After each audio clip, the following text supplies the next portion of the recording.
You are watching खबर face to face. वतन की शान की खातिर हथेली पे जान रखता हूँ। और क्यों पढ़ते हो मेरे माथे पे नक्शा पाकिस्तान का, मैं मुसलमान हूँ सच्चा दिल में हिंदुस्तान रखता हूँ। हमारे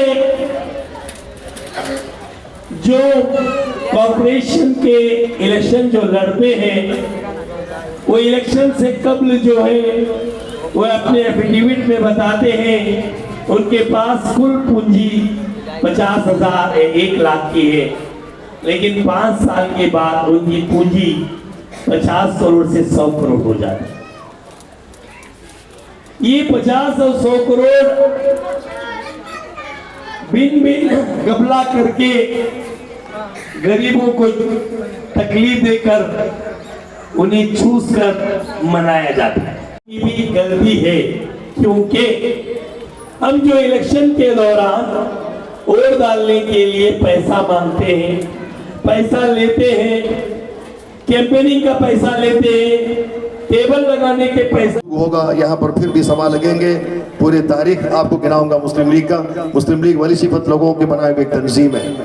मुस्लिम लीग जो है, एक मौका मैं आपसे चाहता हूँ, वक्त कब खत्म होते जा रहा है, एक मौका मैं आपसे चाहता हूँ आप सभी के यहाँ के मेरे आवाज़ जहाँ तक भी जा रहा हो, मेरे माँ बहनों को, भाई और बुजुर्गों को मैं कहना चाहता हूँ, मुस्लिम लीग को एक बार मौका दीजिए।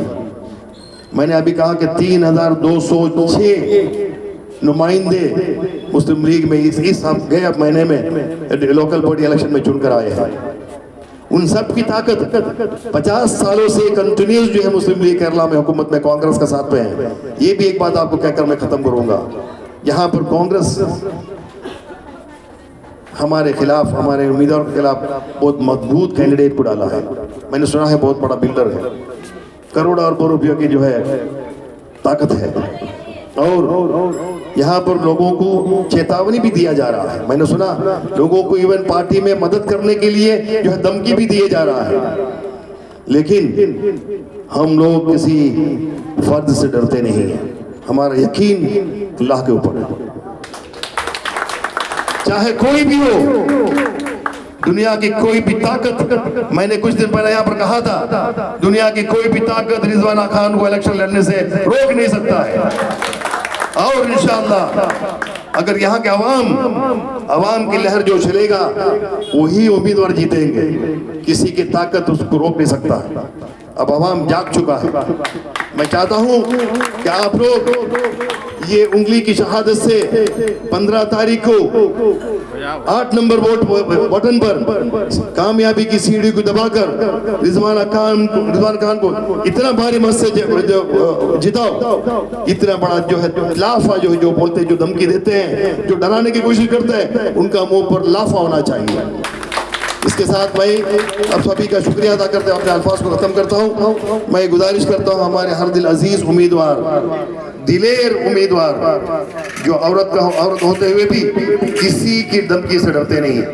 कुछ देर पहला मैंने सुना यहाँ पर किसी ने, इनके चाहने वालों ने कहा आपा हम आपको घेर के चलेंगे क्योंकि आपका जान को भी खतरा है। मैं उन लोगों से कहना चाहता हूँ, यहाँ पर हमारे सर पर एमपी नहीं है, महाराष्ट्र में एमएलए नहीं है, कॉर्पोरेटर नहीं है, हमारे पास अरबों करोड़ों रुपये नहीं है, लेकिन हमें यकीन है आप लोगों के ऊपर जो हमारे सामने बैठे हैं। जहाँ तक मेरी आवाज़ जा रहा है उनके ऊपर मुझे यकीन है कि आप लोग इंसान को परख करके वोट देना, किसी के बहकावे कर नहीं आना, और जो है मुर्गे के बात को याद रखना। अस्सलाम वालेकुम रहमतुल्लाहि व बरकातहू। चाहती हूँ कि चुनाव का समय है, हमारे बीच में चुनाव है, काफ़ी लोग हमारे बीच में आ रहे हैं। इस चुनाव के दरमियान ऐसे ऐसे लोग आ रहे हैं जिनको हमने कभी देखे भी नहीं, ऐसे ऐसे चेहरे दिख रहे हैं जिनको अभी जानते भी नहीं।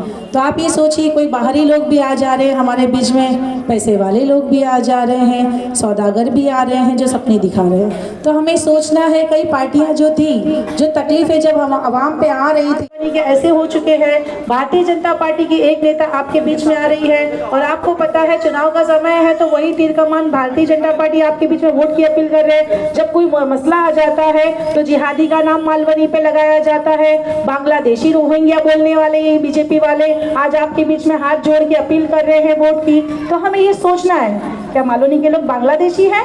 क्या मालोनी में रोहिंग्या मुसलमान रहते हैं? इस तरीके से मालोनी को जिहादी बोल के बदनाम करने वाले लोग आज हमारे बीच में वोट मांग रहे हैं, तो इन्हें भी करारा जवाब हमें देना बहुत ज़रूरी है।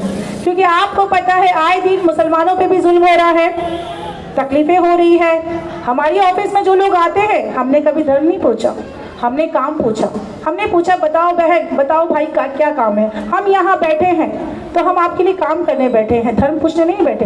लेकिन बीजेपी वालों से आप जब काम पूछने जाओगे ना तो धर्म की राजनीति करेंगे, हिंदू मुसलमान की राजनीति करेंगे। तो हमें हिंदू मुसलमान नहीं करना, हिंदू मुसलमान सिख ईसाई साथ चले, ऐसा हिंदुस्तान होना चाहिए। और यहाँ पर आज हम खड़े हैं, चुनाव लड़ रहे, तो मेरे साथ भी हिंदू मुस्लिम सिख ईसाई सब साथ में हैं, क्योंकि मैंने वैसे रिश्ते बनाई हूँ। मैं नहीं चाहती हमारे बीच में कोई बंटवारा करे, कोई हमें अलग करे। आपको बता दूँ, जब ये बात आती है बांग्लादेशी मुसलमान की, तो कुछ मुसलमान बंगाली जो मुर्शिदाबाद के थे, हमारे मालवनी के पट्टे के रोड पे रहते थे, उधर से 17 लोगों को उठा के लेके जाती है बांद्रा पुलिस। आप ये बताइए, रोहिंग्या मुसलमान, बांग्लादेशी मुसलमान बोल के बंगाली मुसलमानों पे पुलिस जुल्म करती है, तब भी यहाँ के जो जितने नेता आपके बीच में आ रहे हैं ना, कोई भी नजर नहीं आया था। वही लोग रात के 2 बजे मुझे ढूंढते हुए मेरे घर पे आए थे, क्योंकि इतना जुल्म पुलिस ने की थी। उसके खिलाफ अगर किसी ने आवाज उठाई तो आपकी बहन यहाँ खड़ी है, उससे आवाज उठाइए। बांद्रा पुलिस को आज मैंने मानव अधिकार में तारीख लगाई है, आज वो चक्कर काट रहे हैं वही बांद्रा पुलिस क्राइम ब्रांच की कि हमने गलत किया। मैंने एक ही बात कही कि वर्दी की आड़ में गुंडागर्दी भी बर्दाश्त नहीं करूंगी। मुसलमानों पे जो बांग्लादेशी का लकब लगा है, हाँ अगर बांग्लादेशी है तो उन्हें बांग्लादेश भेजो, हम इसके विरोध में नहीं है। हम कुछ चाहते हैं जो गलत है, जो बाहर से है उनको निकालो, लेकिन जो मुसलमान बंगाली है उनका क्या कसूर था? वो तो रह रहे थे ना, रोजगार कर रहे थे ना। पट्टे पे से उठा के उनको इतना जुल्म किया गया, 2 जान से औरतें थी उन्हें मारा गया, राष्ट्रगीत गा के उन्हें पोछा गया, उनके हाथ पैरों में सूजन चढ़ गई थी। उनका मैंने मेडिकल करवाई यही मालोनी पुलिस स्टेशन में ले जाके, और उनकी तारीख आज मानव अधिकार में मैं चालू करा दी हूँ। क्योंकि वर्दी की आड़ में जो गुंडागर्दी करेगा, जो जुल्म करेगा, उसके खिलाफ भी मैं आवाज उठाऊंगी। क्योंकि कहीं पर भी जुल्म होगा मैं खामोश नहीं रहने वाली। मैं ये चाहती हूँ कि हक पर और संविधान पे हम चले। गलत करेगा, गलत का अंजाम कानून उसको देगा, लेकिन नाहक जुल्म हम बर्दाश्त नहीं करेंगे। आपको मालूम है, अब ये बात मैं आपको इसलिए बता रही हूँ क्योंकि ये भारतीय जनता पार्टी वाले चुनाव के बाद फिर वही लकब लगाएंगे, इसलिए मेरे बताना जरूरी था। आपको बीच में अभी ऐसे ऐसे लोग आ रहे हैं। कल ही का एक वीडियो वायरल हुआ है, लाइव वीडियो चला है, खैर आप लोगों ने भी सोशल मीडिया से देखा होगा। यहीं के विधायक ने जो कैंडिडेट को लाए हैं रफीक को, उसी के मन से उन्होंने एक बात कही कि रफीक जिस दिन 16 तारीख को जीत जाएगा ना, उस दिन 150 घर सबको मुफ्त में दे देगा। तो आप 16 को जीतेगा, 30 को 150 घर मुफ्त में देगा। तो मैं कहना चाहती हूँ विधायक साहब से कि साहब आप ये बताइए, 150 घर मुफ्त में देने की बात करें, जब राठौड़ी के झोपड़े उजाड़े जाए थे तब आप खड़े होकर उनका सर का छत क्यों नहीं बचाए? क्या 150 घर फ्री में देने की बात कर रहे हैं? हजारों घर जब उजड़ रहे थे, 5 मिनट की दूरी पे आपका कार्यालय था, आप चाहते तो वो इलीगल एक्टिविटीज पे जाके बुलडोजर के सामने खड़े हो जाते। आप वो घर नहीं बचा सके, लोगों के आशियाना नहीं बचा सके, आप 150 घर मुफ्त में देने की बात कर रहे हैं। क्या मालवनी के आवाम को बेवकूफ समझा है क्या आपने? मुस्लिम लीग जिंदाबाद, मुस्लिम लीग जिंदाबाद। तो आपको ये सोचना है, जो हक पे चलता है, जो संवैधानिक तरीके से लड़ने की ताकत रखता है, कानून को जानता है, आज आपके बीच में एक एक सच्चाई बयान करी। मेरी एक एक आवाज में उतनी सच्चाई है क्योंकि मैं बिल्कुल भी हिचकिचाऊंगी नहीं, ये हकीकत बता रही हूँ मालवनी की। तो आपको ये सोचना है, जो सपने दिखा रहा है वो क्या कर सकता है, हमें हकीकत देखना है, आंखों से देखना है कि हमारे लिए कौन लड़ सकता है। आप गटर नाली की समस्या छोड़ दो, ये तो है ही है। अब ये कहते हैं कि ये रफीक को जिता के लाओ, वो सब कुछ काम करेगा। अरे जो अपने कपड़े पे धूल नहीं लगने दे सकता, वो गटर क्या साफ करेगा? तो आप ये सोचिए कि हमें करोड़पति नहीं चाहिए, हमें एक ऐसा सेवक चाहिए जो हमारे हालात को समझे, 10 मिनट हमारे लिए सामने सामने मिले, 1 to 1 मिले। ऐसा नहीं किसी दलाल के जरिए हम जाए उसके ऑफिस में और हमें भगा दिया जाए। कोई कैमरे में देखते हैं, ऑफिस में कुर्सी पे बैठ जाते हैं, बाद में कह देते भगा दो, हम नहीं मिल सकते। ऐसे नेता को जिता के फिर लाओगे, फिर गलती करोगे। 48 के अवाम को अब सोचना है, ये आपके लिए विकल्प है। आपकी बहन पुकार पुकार के कह रही है कि एक बार सीढ़ी के निशान को ऐसा वोट करना, दिखा देना कि 48 के अवाम को जीता एक नगर सेवक मिल चुका है। ये आपको दिखाना होगा क्योंकि आपके हालात बहुत बद से बदतर है। एक एक माँ से मैं कहना चाहती हूँ, जब एक माँ बच्चे को जन्म देती है ना तो बहुत कुछ सोचती है। ये सोचती है कि मेरे बच्चे को पढ़ा लिखा मैं IAS बनाऊंगी, IPS बनाऊंगी, टीचर बनाऊंगी, डॉक्टर बनाऊंगी, एडवोकेट बनाऊंगी, हर डिग्री सोचती है हर माँ। लेकिन उस बीच में पढ़ाई करते करते हमारे बच्चों के सर पे जो साया मंडला रहा है ना, जो आम हो चुका है यहाँ पे नशा ऐसा आम हो चुका है। बच्चा पढ़ाई करने जा रहा है, हर माँ को दिल में डर है, क्या मेरा बच्चा आज सही सलामत घर पे आएगा? क्या पता कोई नशेड़ी उसका हाथ पकड़ के नशे के कारोबार की तरफ या नशे के वालों के पास लेके चला जाएगा।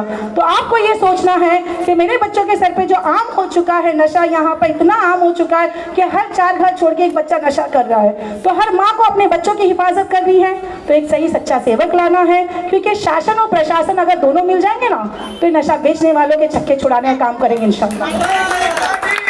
हम आवाम के बीच में से कुछ हमें मुद्दा मिला है, लोगों ने खुद, यहाँ के लोगों ने, स्थानीय लोगों ने इसको मुझे बताया है।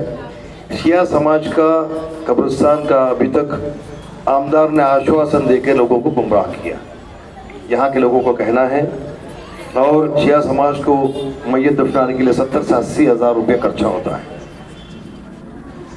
मालवनी में कोई 48 वार्ड में कोई हॉस्पिटल नहीं दिया, कोई दूसरा कोई सुविधा नहीं दिया।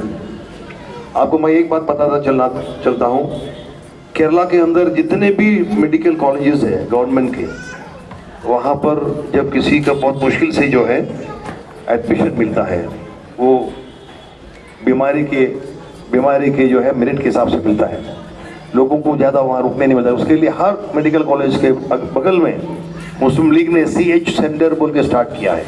उन लोगों के, उनके साथ में रहने, मतलब पेशेंट के साथ में वालों को रहने के लिए, उनकी दवा के लिए, उनके खाने के लिए उधर जो है सहूलियात दिया जाता है। कहीं हज़ारों की तादाद में डायलिसिस सेंटर मुस्लिम लीग ने चालू किया है, जिसको किडनी प्रॉब्लम है उनको फ्री में डायलिसिस किया जाता है। आप सोचिए कि ये सब सुविधा अगर हमारे एक उम्मीदवार यहाँ से चुनकर आते हैं, केरला के 3200 से ज़्यादा नुमाइंदों की मदद जो है आपको यहाँ पर मिल सकता है। बस मैं आपको वादा करते हुए जाता हूँ, जिसका भी हक जो भी है उसके लिए हम काम करने के लिए कोशिश करेंगे।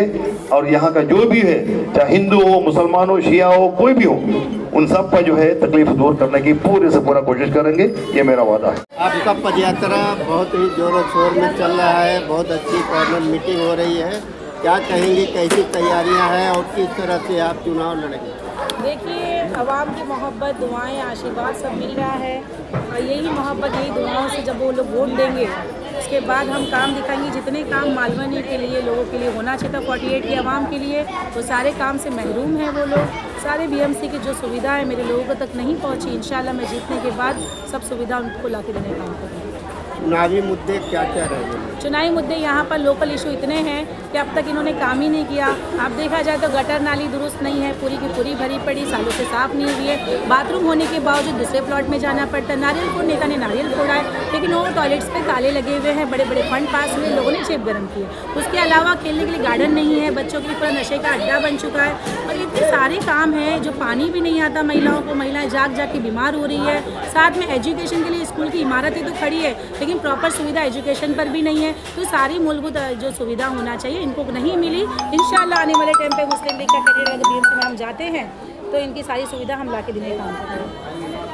स्थानीय लोगों ने आपसे सवाल किया शिया कब्रिस्तान को लेकर, तो उस पर आप क्या काम करेंगे? देखिए, शिया कब्रिस्तान को लेकर जैसे कहा गया कि यहाँ पर एक अगर मैयत भी हो जाती है तो कई हज़ारों खर्च करना पड़ता है, जो कि कम पैसों में हो जाना चाहिए था। यहाँ कब्रिस्तान नहीं होने से यहाँ उनको जाना पड़ता है नारियल जाने में बहुत खर्च लगता है। इंशाल्लाह आने वाले टाइम पर हम शिया कब्रिस्तान पर भी वर्क करेंगे। हम जितनी समस्या उस सब पे काम करेंगे। बीच में मैंने एक मैसेज भी दी थी, जो शिया समाज के जो बड़े जिम्मेदार है उनसे मैंने एक कहा था कि बताइए क्या लड़ाई है, मैं लड़ने तैयार हूँ। लेकिन वो लोग इस विधायक के चक्कर में वो मेरे पास नहीं आए, लेकिन मैं यहाँ नगर से बन के आती तो इंशाल्लाह इस मुद्दे को मैं ज़रूर उठाऊंगी। मैडम, चुन कर आने के बाद महिलाओं के लिए कोई रोजगार योजना आप लाएंगे? देखिए, मैं चुन के आने के बाद यहाँ पे आपको मालूम है बचत गट के नाते जो BMC के जरिए महिलाएं स्ट्रांग हो सकती है, जो मेरी बहनें हुनरदार है, घर में बैठ के रोजगार पा सकती है, वो उनको घर तक ला के दूँगी, क्योंकि मेरी बहनों को मजबूत बनाना है। यहाँ पे मुझे 5 किलो की गेहूँ की राशन की लाइन में उन्हें नहीं लगाना है, मुझे राशन बांटने वाला बनाना है, अपने पैरों को मजबूत करना है, बड़े बड़े इंस्टीट्यूट खोलना है, उनको कारोबार में मजबूत करना है, बचत गट भी करना, और इंशाल्लाह मैं उन महिलाओं के लिए करूँगी। मेरी बहनों जनता के लिए क्या संदेश? मैं जनता से कहना चाहती हूँ, वार्ड नंबर 48 की आवाम से, कि अब आपको एक विकल्प मिल चुका है। मुस्लिम लीग के मैं कैंडिडेट हूँ और आपसे उम्मीद करती हूँ कि एक मौका मुस्लिम लीग को दीजिए। एक मौका मांगी, उस सीढ़ी का निशान है। इंशाल्लाह ये कामयाबी की सीढ़ी है, मेरे 48 की आवाम की कामयाबी होगी। एक मौका सीढ़ी के निशान को देखिए इंशाल्लाह सारे काम मैं करके दूँगी, मैं ये उम्मीद करती हूँ। रिजवाना खान को बड़ी उम्मीद से टिकट दिया गया है, वो भी फ्री में। इनके कार्य के बारे में क्या देख करके आपने टिकट दिया? आपका सवाल में ही जवाब है। उनका काम देख करके वो हमारे पास टिकट के लिए नहीं आए। हम लोग खुद उनसे कहा कि आप इलेक्शन लड़िए, क्योंकि उन्होंने इतना काम किया है जब से मुस्लिम लीग पार्टी में शामिल हुई है।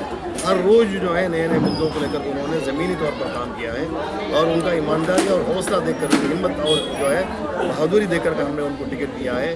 और मुंबई साहब ने सिर्फ 2 लोगों को टिकट दिया है। हम चाहते हैं कि मुस्लिम लीग का वापस, जो कुछ लोग ये भी कहते हैं कि मुस्लिम लीग का कुछ लोगों ने मालवानी में दफन किया था, और रिजवाना खान ही जो है मालवानी से मुस्लिम लीग को जिंदा करेंगे। रिजवाना ईसा खान को जान के मारने का जैसे खतरा आपने बताया कि खतरा है, तो किससे खतरा है ये हमें पता नहीं है, कंफर्म रिपोर्ट नहीं है, तो उसको कुछ कंफर्मेशन नहीं मिला। क्या जानकारी मिली जिससे ये जानकारी मिला था कि इनसे, इनके कार्यकर्ता और इनके जो साथ में महिला, इन्होंने इनसे कहा कि हम आपको जो है घेर कर चलेंगे, आपका जान को खतरा है। ये पता नहीं, बिकॉज आई कैन नॉट से कंफर्मेशन नहीं है। फिर भी मैं कहना चाहता हूँ कि इस किस्म के धमकियाँ आते हैं। साधारण लोग अगर कोई बेलोस तरीके से कौम के, समाज के काम करना चाहते हैं, इस किस्म के मतलब दिग्गज नेता हैं, अगर आम लोगों को इस तरीके से डराएंगे, धमकाएंगे, तो आगे देश आगे कैसा बढ़ेगा? आप जो अपना एक दबदबा बना करके जो है लोगों को मैदान में आने से रोकना चाहते हैं, आने दीजिए। जो लोगों को काम करने की ताकत है, जो काम करना चाहते हैं, नौजवान पढ़े लिखे जो है, उन्हें लड़कियाँ जो एकदम कम ब्रिंग चेंजेस। इतना जो लोग जो है, आप बोलते हैं कि हिंदुस्तान का, आपको पता है सबसे ज़्यादा ताकत क्या है? हिंदुस्तान का युवा पीढ़ी, हिंदुस्तान का पूरा दुनिया से ज़्यादा हिंदुस्तान का युवा पीढ़ी है, और सबसे ज़्यादा बेरोजगारी भी उन्हीं के बीच में है। तो लोगों को मौका देना चाहिए। हम लोग इंशाअल्लाह इलेक्शन के बाद में पूरे डिस्ट्रिक्ट में, पूरे महाराष्ट्र के कॉर्पोरेशन के अंदर यूथ कॉन्क्लेव करके ग्रेजुएट्स को हम लोग सेलेक्ट करने वाले हैं, और उनको जो है हम ट्रेनिंग करके जो है सोशल वर्क में उतारने वाले हैं। फिर देखते हैं कौन कौन किसको रोकते हैं। आपको लोग यहाँ जानते नहीं है, तो सबसे पहले आपके बारे में बताइए, और यहाँ के जो मुद्दे, क्या इलेक्शन में रिजवाना पर जीतने के बाद वो पूरे वादे को पूरा करेगी? मैं पिछले 25 साल से रिजवाना को जानता हूँ।